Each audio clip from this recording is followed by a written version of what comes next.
Right, muri Zimbabwe pari kupisa zvinhu zvisina kumira mushe iko zvinezvi. Shoko randiri kutambira panapa, Zimbabwe's Catholic bishops have issued a pastoral letter warning that the processed constitutional amendment number 3 could undermine democratic governance by concentrating power in the executive and weakening the role of the citizens in choosing their leaders. But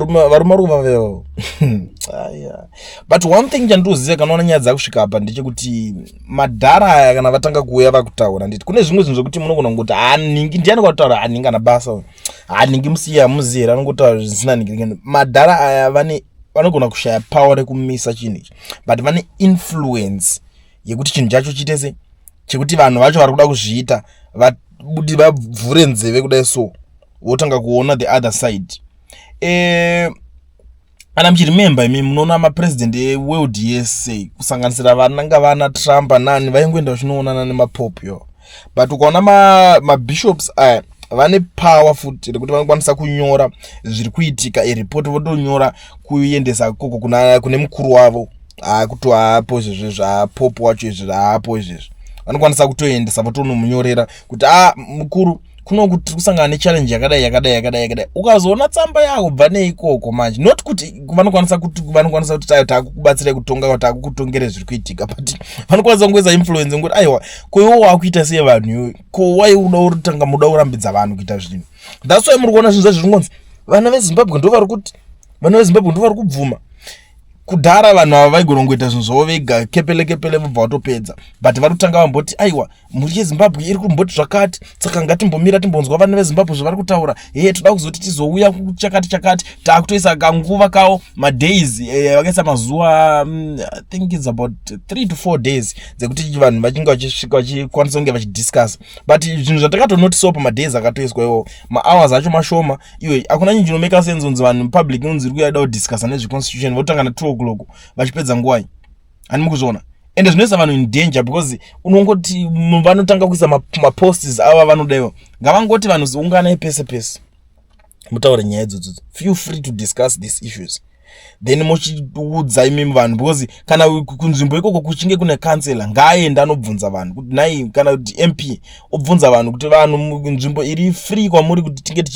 vanhu vachisangana ndevapi konoiswa ma representatives anonga vachiteerera ikoko than kuti muti vanhu vese ngatichitosangana pakadai so apo vakati ngatichitosangana pakadai so apo panguva dzamunoda zvinoisa vanhu in danger plus nyaya yekuti muruda kudiscussa zvemakore ese amuruda kuti zondingina muchidiscussa mozotanga kutora decision yevanhu 17 million something haidi kunge ichiitwa that ningirikiniyo mobvunza vanhu vacho vavo 17 million mufunga kuti there's no way pemunga accommodate 17 million people in just 3 days. There's no such a thing. It doesn't work like that. But these guys vari kuita kana neno iri kutondishamisawo but ameno because vanhu kuona nekuita maitiro acho anosiyana tsamba iri kubuda panapa kumabishops iri kutaurwa yakamira yakadai so. Dear brothers and sisters, at this critical juncture in our nation's history, we, your shepherds, call for calm reflection, moral courage, and unwavering honesty. The proposed constitution of the Zimbabwe Amendment number 3 Bill 2026 challenges the very foundation of our shared life together. It raises profound questions about governance, trust, and common good, the conditions that enable every person and community to flourish in dignity and peace. Our constitution is more than law. It is a solemn covenant born from the overwhelming will of Zimbabweans in 2013, embodying our collective hopes for justice, unity, peace, and prosperity. The voice of the people must remain supreme. All legitimate authority flows from the people. This truth, rooted in our humanity and echoed in sacred wisdom, was reaffirmed in the 2023 elections when citizens entrusted leaders with a 5-year mandate ending in 2028. As scripture teaches, governing powers are instituted by God to serve the good of all, not themselves. Yet proposals that shift power from the electorate to a few, such as weakening direct presidential elections, extending terms without fresh consent, or bypassing safeguarding like referendums, diminishes this sacred trust. President Mnangagwa has often said, the voice of the people is the voice of God. Vox Populi, Vox Dei. we hold dear this wisdom. To sideline it risks fostering the bonds of Ubuntu Untu, where true leaders builds up the whole community, not just a party. The common good demands that citizens actively participate in decisions affecting their future through principles like subsidiary, empowering lower levels of society, and solidarity, sharing responsibility for all. When the people's role fades, so too does the legitimacy of rule. Strong institutions, pillars of national life.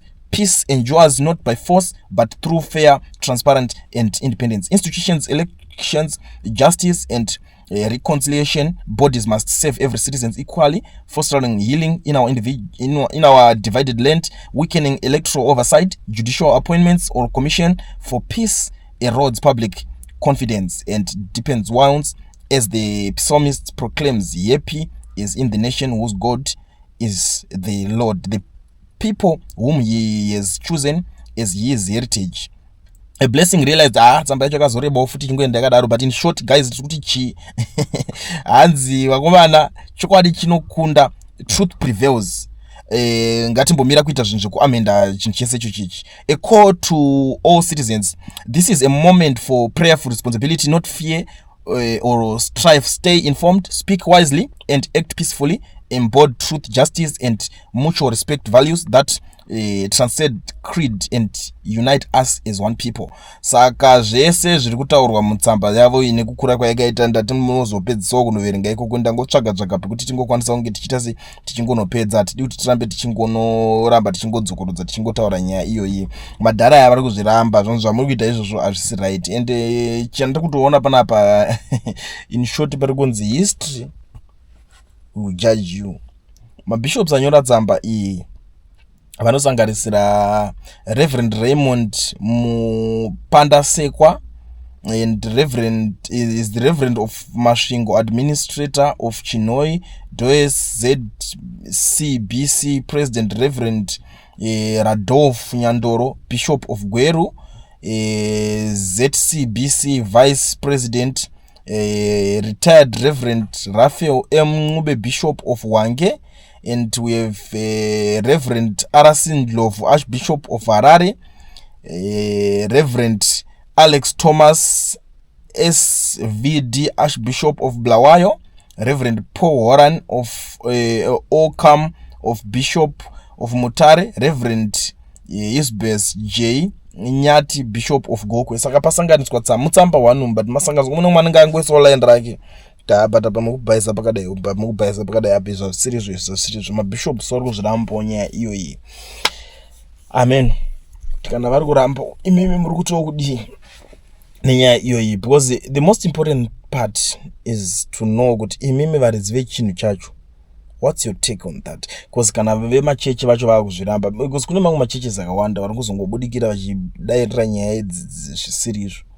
Vane matauriro avo, and we love and respect them the way they are, but kana yachinge yasvika apapo yapindurwa nemachechi so inenge yakupisa. I don't not waste much of your time. Hama dzangu tichiramba tichitaura nyaya iyi, ngatimboudzanai nezveeducation research. Iyi nyaya tichazoipedzisa yemabhishopi, right? Vanhu muri kuregistera here macompany kwakumana, ende munoregisterwa macompanies vanhu muSouth Africa munomu needucation research yamukoma Owen.